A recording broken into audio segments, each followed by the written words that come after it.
صباح الخير يا حلوين، عاملين ايه؟ وحشتوني كتير كتير. النهارده هنعمل مع بعض كيكه الفانيلا.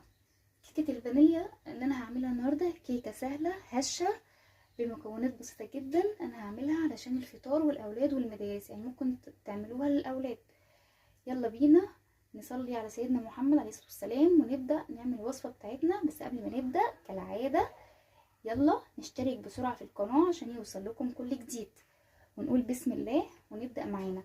انا هنا معايا فنجان حليب 200 ملي، معايا نص فنجان من الزبدة، 6 بيضات انا فصلتهم، ومعايا فانيليا، ومعايا كمان خلطة كيك فانيليا اللي انا قلت لكم عليه في الفيديو السابق. انا بستخدمه ماركة سوبر ستار. اوكي، يلا بينا دلوقتي نعمل مع بعض المرينج. اول حاجه هعملها في المرينج ان انا هجيب بياض ال6 بيضات انا فصلهم زي ما انتم حضراتكم شايفين كده، هضيفهم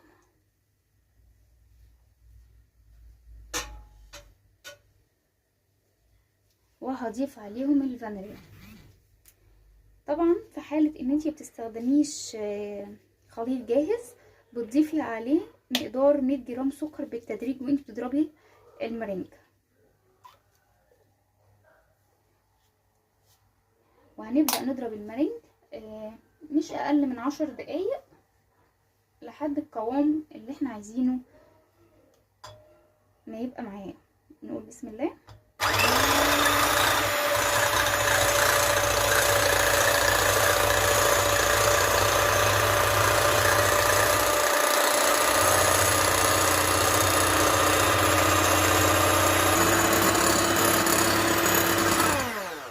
شايفين كده المرينج لسه ما جهزش معايا، نضرب فيه كمان شويه. المرينج نعرف ازاي اللي هو ضرب معانا وبقى بالقوام المطلوب. احنا اول ما هنشيل كده هنلاقي بوز العصفور على طول، حاجه مبوزه كده، نعرف ان المرينج معانا بقى بالقوام المطلوب. طول ما هو لسه بينزل كده لا هو لسه ما جهزش، نرجع نضرب فيه كمان 5 دقايق.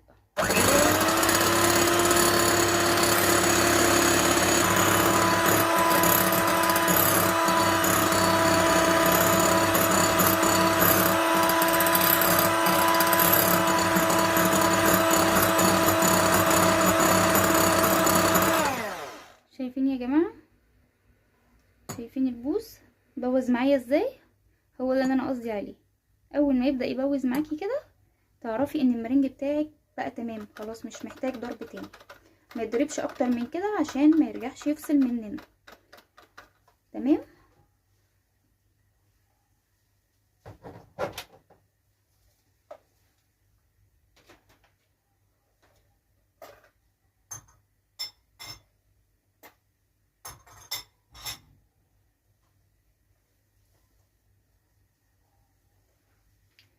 دلوقتي احنا هنركن المرنج ده كده على جنب، هنحتاجه بس بعدين. اهو هنجيب طبقنا الجميل اللي هو اصلا انا ما بقدرش استغنى عليه في كل وصفاتي، وهنبدأ ننزل بصفار ال6 بياض ال6 بيضات تمام. اهو ده كده صفار ال6 بيضات.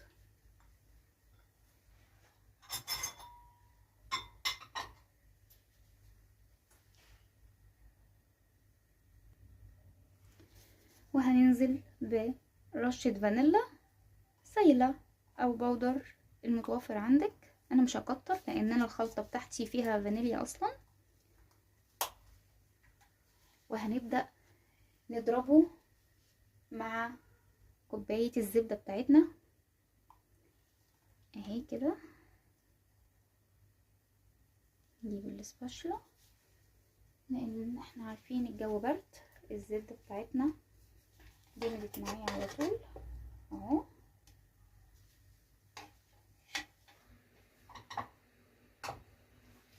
وهنبدأ نضرب الكلام ده كله مع بعضه.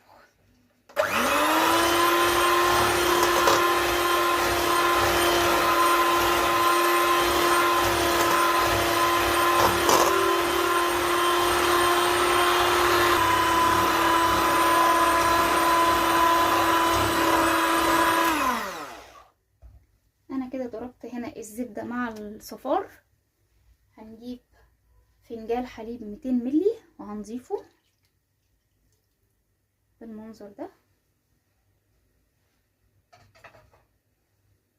وهنضربه كمان دقيقتين.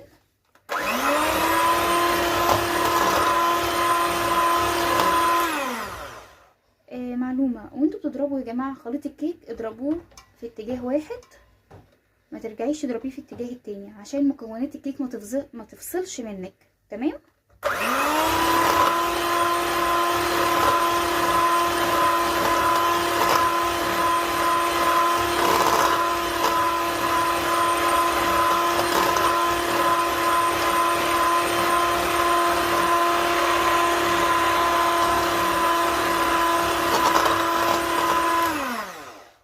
كده خليط الصفار بقى جاهز. هنضيف عليه المكون بتاع الدقيق بتاعي اللي هو خليط كيكة الفانيلا اهو. ده يا جماعة انا بجيبه ماركة سوبر ستار.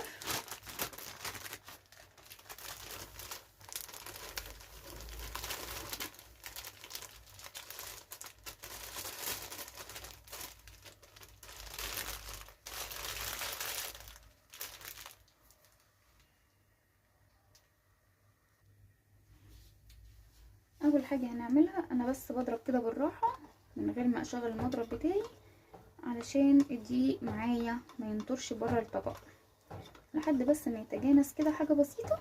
بعد كده هبدأ اشغل المضرب بتاعي.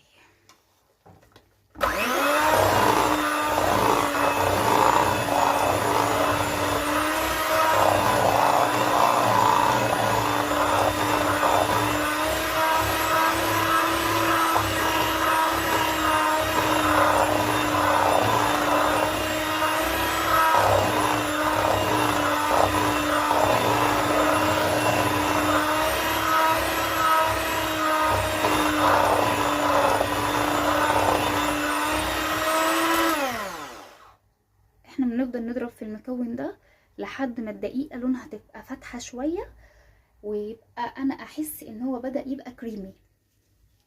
يعني ممكن نضرب فيه من 10 دقايق ل15 دقيقة.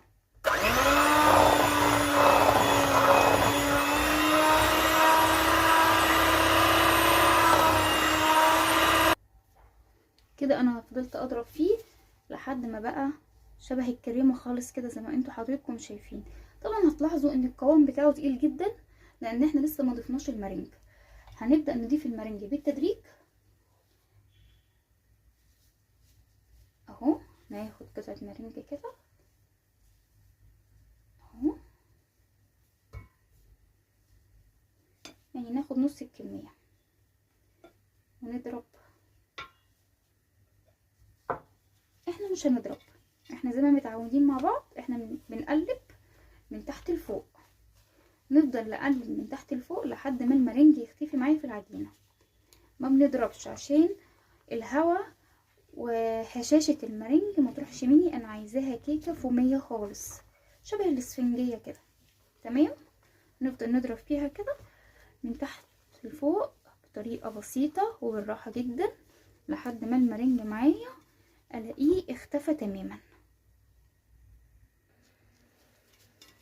انا هنا ضفت بقية المارينج اللي انا عايزاه وفضلت اقلب فيه من تحت لفوق زي ما انتوا شايفين كده حضراتكم لحد ما اختفى معايا خالص، والكيكة بقت العجينة بتاعتها فومية خالص. كده هي جاهزة ان احنا نحطها في القالب بتاعنا. انا مجهزة قالب معايا مقاس 28، دهنته زبدة وبدرته بدقيق وهجيبه دلوقتي عشان نفضي فيه العجين. انا هنا جبت الصينية بتاعتي فضيت فيها المكونات بتاعت الكيكة بتاعتي، خليط الكيكة اللي عملت الفرن. انا سخنت الفرن بتاعي مسبقا على درجة حرارة 180 على الرف الاوسط. دي هتاخد من نص ساعة من 30 ل 40 دقيقة. مش هنفتح عليها اثناء التسوية يا جماعة عشان ما تهبطش مننا لا قدر الله. قبل ما بندخلها انا بنعملها كده، نطلع الفراغات بتاعتها كلها وان شاء الله هوريها لكم بعد ما تطلع من الفرن. وادي الكيكه بتاعتي بعد ما طلعت، لسه طالعه حالا من الفرن. هنجيب دلوقتي سكينه ونقطعها مع بعض وهي سخنه، وهنشوف القوام بتاعها عامل ايه. شايفين يا حبايبي دول كده؟ انا قطعتهم دلوقتي سخنين خالص لسه، المفروض ان كنت اسيبها ترتاح، بس انا حبيت اقطعها معاكم عشان نشوفها وهي لسه ببخار بتاعها، نشوف الارتفاع بتاعها. شايفين؟ سامعين الصوت؟ شايفين يا جماعه؟ كيكه اسفنجيه خالص، هشه خالص. شايفين الجمال؟ شايفين؟ شايف لسه البخار بتاعها ازاي؟ جميله، ولا فيها اي حاجه، ارتفاع جميل جدا، الريحه جميله، اللون جميل. اتمنى ان تكون الوصفه عجبتكم، اعتمدوا الوصفه دي ان شاء الله وهتريحكم جدا. الكيكه دي تنفع للاطفال لانها صحيه، ما فيهاش اي مواد حافظه. مش عارفه اقول لكم ايه، انا بحبكم جدا، ما خبيتش عنكم اي حاجه، بنعمل كل حاجه مع بعض بكل تكاتها. ان شاء الله نكون عند حسن ظنكم، واتمنى اللي مشتركش في القناه يشترك عشان يوصل له كل جديد. باي باي.